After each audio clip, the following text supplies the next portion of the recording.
Everyone, so welcome back to our channel, that is AI next generation. So in the previous Python video we already have been seen about the data types in the Python, that is a list, tuple, dictionary, sets, and also we have seen about the for loop, while loop, and also we have completed about various type of function, that is lambda function, normal function, and the various type of argument in the function, and also exception handling in the Python. So I hope you have gone through the previous video of my that's related to the all things that's related to the Python. So this video we are going to focus on the oops in the Python. So before starting the oops in the Python, I will just give you the knowledge why we are using oops in the Python. Okay, so this is my particular website where you can just go and read the blogs that's related to the oops in the Python. It's available in ainewgeneration.com. Okay, so why we are using the oops in the Python, and why nowadays oops is so much famous in the, also whenever you are going for the PyTorch library. PyTorch, you already know, that is a deep learning library where you are just writing the code, you are just building the model, and with the help of Python oops they are using the everything that's of the Python oops. You are just creating the class, you are just creating n number of object.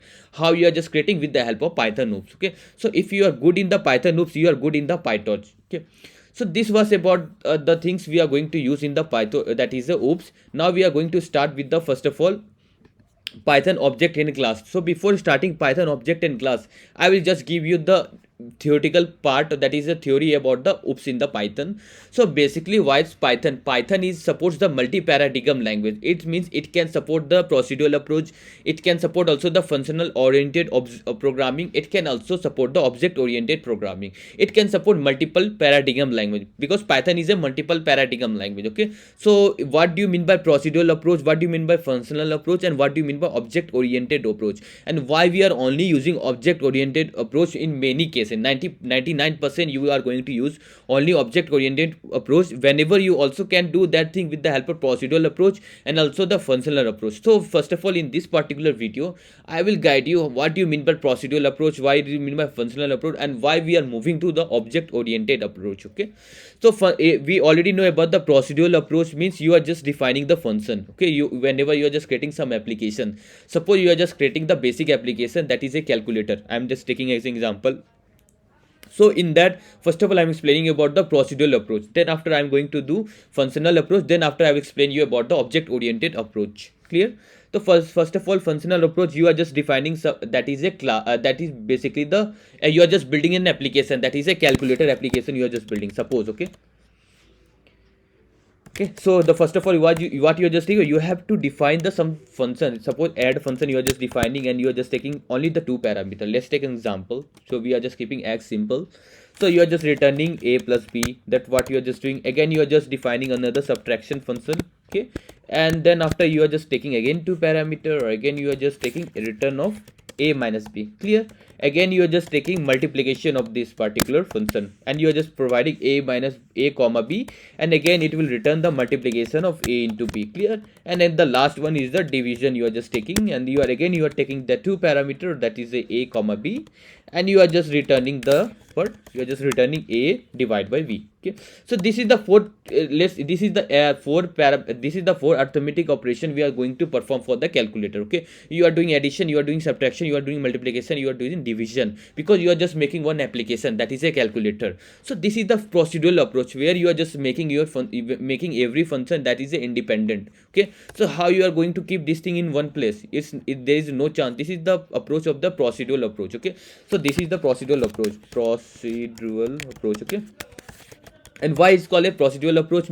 Because you are not keeping every function in the one place, because whenever you have to call add function, then you are going to call add, and then after you are just passing some parameter, it will give you the 3, and then after you are just calling the subtract function, and again you are just passing some 1 comma 3, it will give you minus 2. Okay, and this way you are just calling the function, but you are not keeping every function in one place.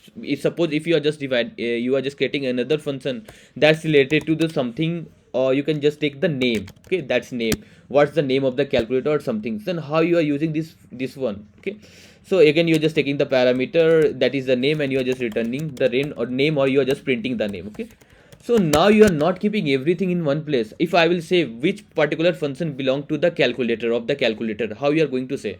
So every function is independent of every particular function, and if that second demerit of the procedural approach is you are not keeping every function in one place. Suppose if you are building the calculator application and also you are just building another application and you are merging these two functions, how you will say that that particular function belong to the calculator or that particular function belong to another application? So that was the demerit in the procedural approach. Okay, so we are not going for any procedural approach. Even you can just build a calculator for that, but it will be not right. It will be like complex, you can say, because every function will be independent, and you are not keeping every function in one place. Okay, now we are going to the second approach is a functional approach. So what do you mean by functional approach? Functional approach is basically you are just writing functional inside the function. Okay, that is a functional approach.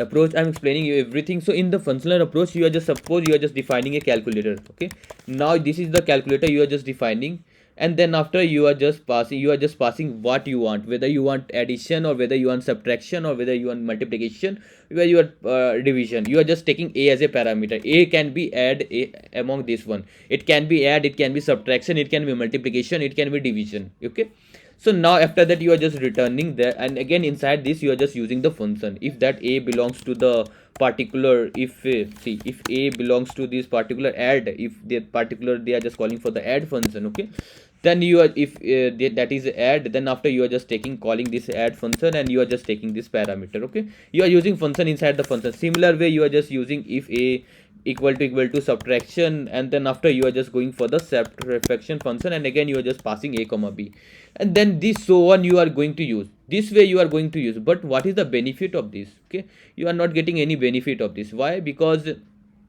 the thing is that functional approach, whenever you are just defining any function, and then after inside again you are calling this particular function, that is a add function. Okay, so how you are just going to do for the add and subtraction? Because whenever you are just defining add function, that is the fix. You can't change any value inside the addition or subtraction function. Even this approach you can just use nowadays, but it is not, you can use only for yourself. But whenever you are going to use for the multiple n number of user, and they have an different type of value approach, they want to use this demo, that is a calculator, that is it, you can just say as it is. And then after you what they are just going, they are just calling this calculator function, and then after they are just calling which particular thing they want to go, whether they want to go for addition or subtraction. Even I can just write x, and then after a comma b you have to pass the parameter. Okay, so they are the fix. Means they are the fix. You have to pass the value of a I also, you have to pass the value of a comma b also. Clear? So whenever they are just passing suppose they are just passing x value as a add, and then after they are passing x value as a subtraction, and also they are just passing a comma b, that is particular addition and division parameter. Okay, so you can also go with this approach, but this approach is also not that much accurate the calculator, that is a OOPS concept, that is object oriented approach.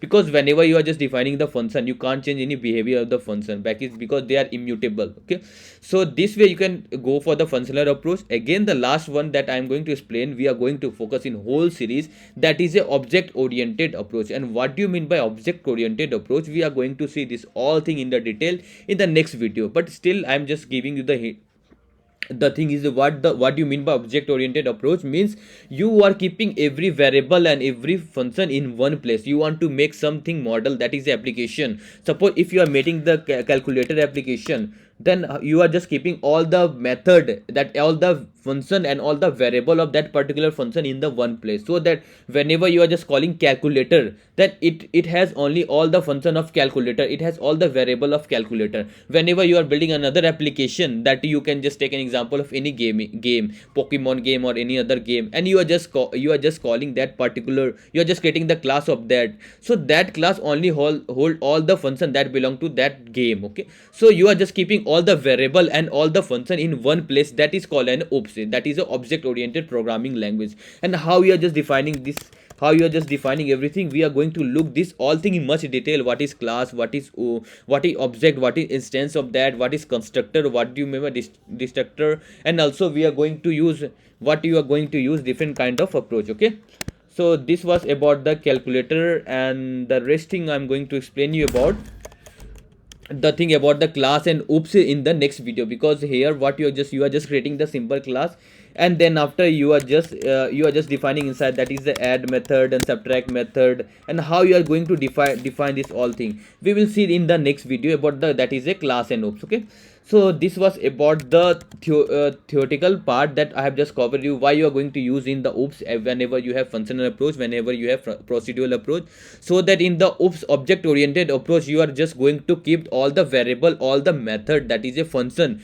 in one place. So whenever you are just calling only calculator, so you are getting all the function of calculator in one place. That is the benefit of the oops. Okay, so this was about the theoretical about the why we are going to use the oops in the Python. In the next class we are going to take cover about the object and class, that is an instance in this class, and how you are making the class, and self, what is the use of self, what is a constructor, how you are just destroying the object. This all thing we are going to look in the next video. Okay, that's all for this video. Thank you.